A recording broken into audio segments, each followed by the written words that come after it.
Howdy, folks. It's your buddy, Old Saul, here with another story for you.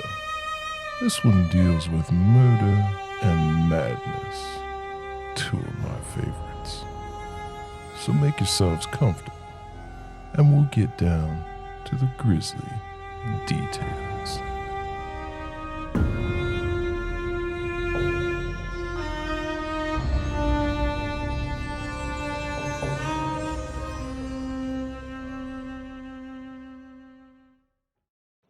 The Telltale Heart by Edgar Allan Poe. Read by Don Tackett. True, nervous, very, very dreadfully nervous I had been and am. But why will you say that I am mad? The disease has sharpened my senses, not destroyed, not dulled them. Above all was the sense of hearing acute. I heard all things in the heaven and in the earth. I heard many things in hell. How, then, am I mad? Hearken and observe how healthily, how calmly I can tell you the whole story. It is impossible to say how first the idea entered my brain. But once conceived, it haunted me day and night. Object, there was none. Passion, there was none. I loved the old man. He had never wronged me. He had never given me insult. For his gold I had no desire. I think it was his eye. Yes, it was this. He had the eye of a vulture. A pale blue eye with a film over it. Whenever it fell upon me, my blood ran cold. And so, by degrees, very gradually, I made up my mind to take the life of the old man, and thus rid myself of the eye forever. Now this is the point. You fancy me mad. Madmen know nothing. But you should have seen me. You should have seen how wisely I proceeded. With what caution, with what foresight, with what dissimulation I went to work. I was never kinder to the old man than during the whole week before I killed him. And every night, about midnight, I turned the latch of his door and opened it, oh so gently. And then, when I had made an opening sufficient for my head, I put in a dark lantern, all closed so that no light shone out, and then I thrust in my head. Oh, you would have laughed to see how cunningly I thrust it in. I moved it slowly, very, very slowly, so that I might not disturb the old man's sleep. It took me an hour to place my whole head within the opening so far that I could see him as he lay upon his bed. Ha! Would a madman have been so wise as this? And then, when my head was well in the room, I undid the lantern cautiously. Oh, so cautiously. Cautiously, for the hinges creaked. I undid it. Just so much that a single thin ray fell upon the vulture eye. And this I did for 7 long nights, every night just at midnight. But I found the eye was always closed, and so it was impossible to do the work, for it was not the old man who vexed me, but his evil eye.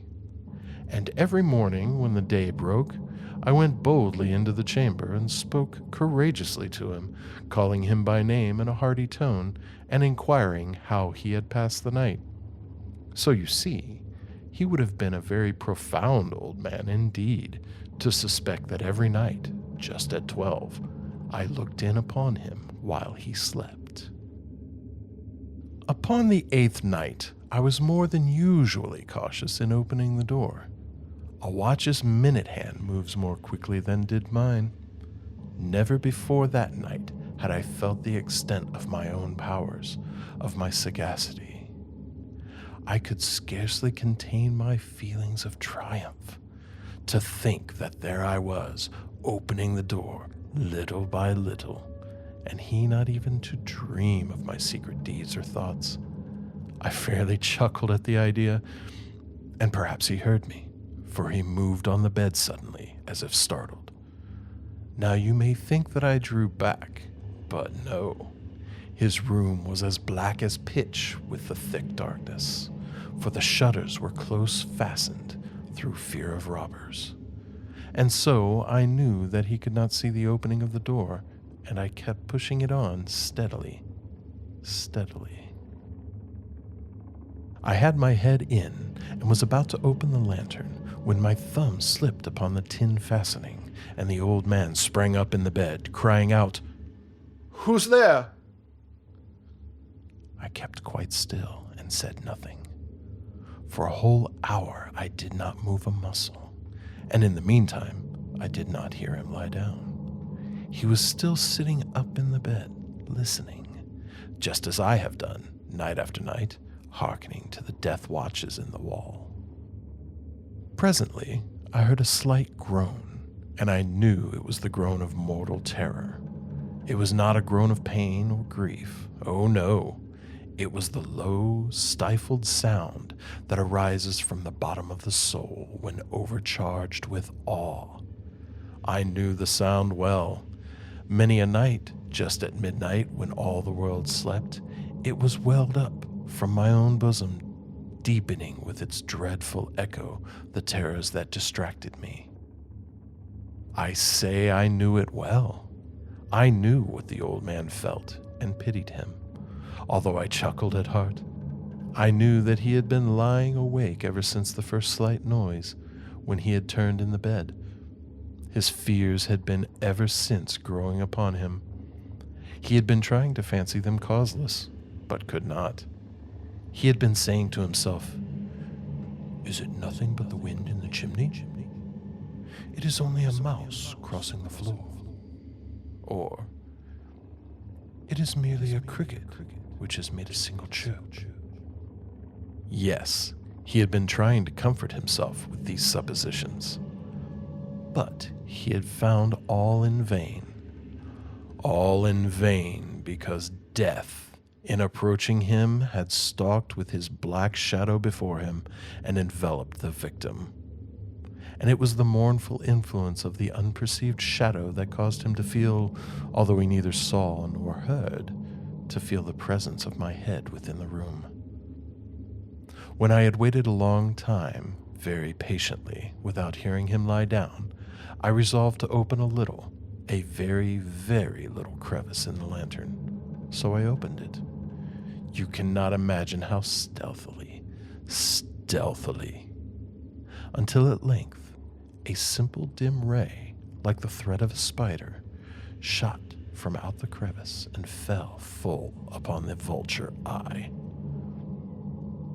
It was open, wide open, and I grew furious as I gazed upon it. I saw it with perfect distinctness, all a dull blue with a hideous veil over it that chilled the very marrow in my bones, but I could see nothing else of the old man's face or person, for I had directed the ray as if by instinct precisely upon the damned spot. And have I not told you what you mistake for madness is but over-acuteness of the sense?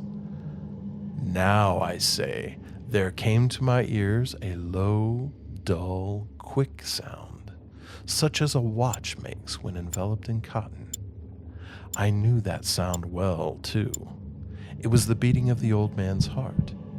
It increased my fury, as the beating of a drum stimulates the soldier into courage. But even yet I refrained and kept still. I scarcely breathed. I held the lantern motionless. I tried how steadily I could maintain the ray upon the eye. Meantime, the hellish tattoo of the heart increased. It grew quicker and quicker, and louder every instant. The old man's terror must have been extreme. It grew louder, I say, louder every moment. Do you mark me well? I have told you that I am nervous. So I am. And now, at the dead hour of the night, amid the dreadful silence of that old house, so strange a noise as this excited me to uncontrollable terror. Yet for some minutes longer I refrained and stood still. But the beating grew louder, louder. I thought the heart must burst. And now a new anxiety seized me. The sound would be heard by a neighbor. The old man's hour had come. With a loud yell, I threw open the lantern and leaped into the room. He shrieked once only. In an instant, I dragged him to the floor and pulled the heavy bed over him. I then smiled gaily to find the deed so far done. But for many minutes, the heart beat on with a muffled sound. This, however, did not vex me. It would not be heard through the wall. At length it ceased. The old man was dead. I removed the bed and examined the corpse. Yes, he was stone dead. I placed my hand upon the heart and held it there many minutes. There was no pulsation. He was stone dead. His eye would trouble me no more. If still you think me mad, you will think so no longer when I describe the wise precautions I took for the concealment of the body. The night waned, and I worked hastily, but in silence. First of all, I dismembered the corpse.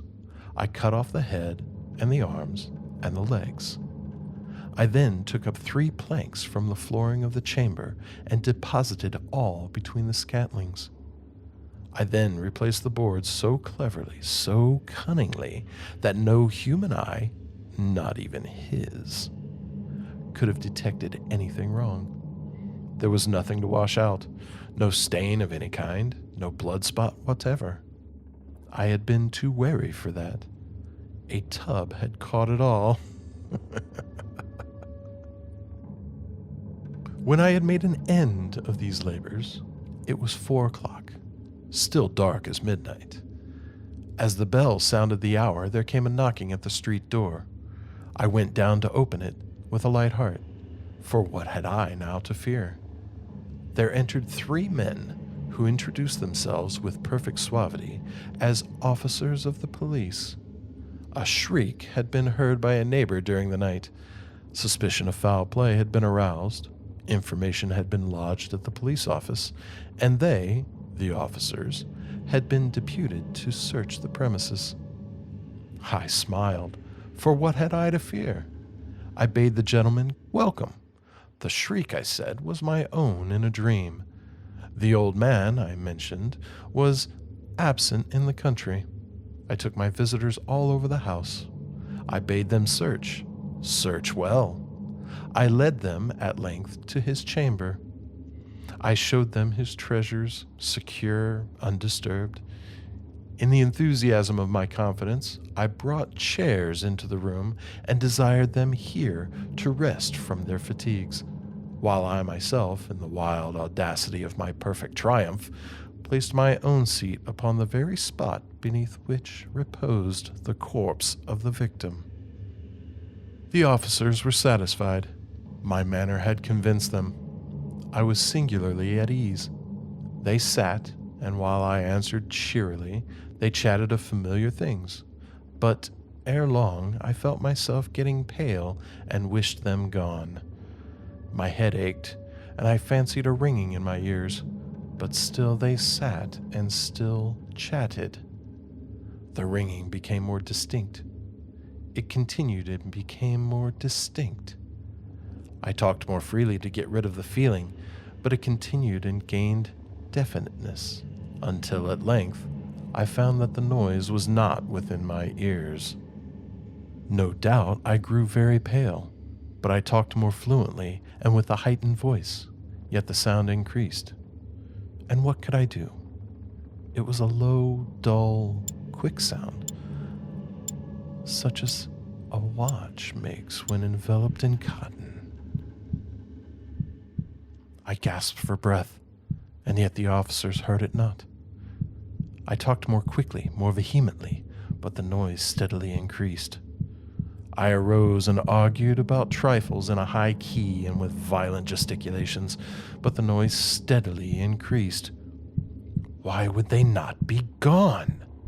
I paced the floor to and fro with heavy strides, as if excited to fury by the observations of the men, but the noise steadily increased. Oh God, what could I do? I foamed, I raved, I swore. I swung the chair upon which I had been sitting and grated it upon the boards, but the noise arose over all and continually increased. It grew louder, louder, louder, and still the men chatted pleasantly and smiled. Was it possible they heard not? Almighty God, no, no, they heard, they suspected, they knew.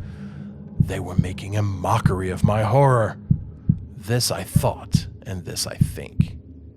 But anything was better than this agony. Anything was more tolerable than this derision.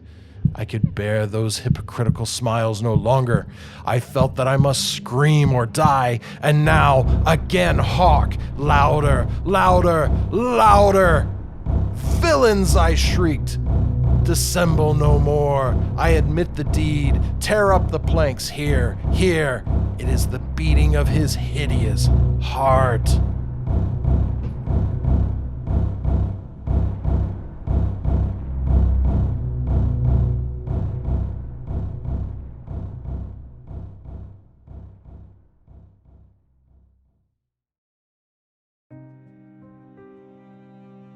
I'd like to thank y'all for stopping by this evening. We always enjoy the company and hope to see y'all again real soon. Until then, remember that horror ain't about us living in darkness. It's about darkness living in us. So, try to stay close to the porch light.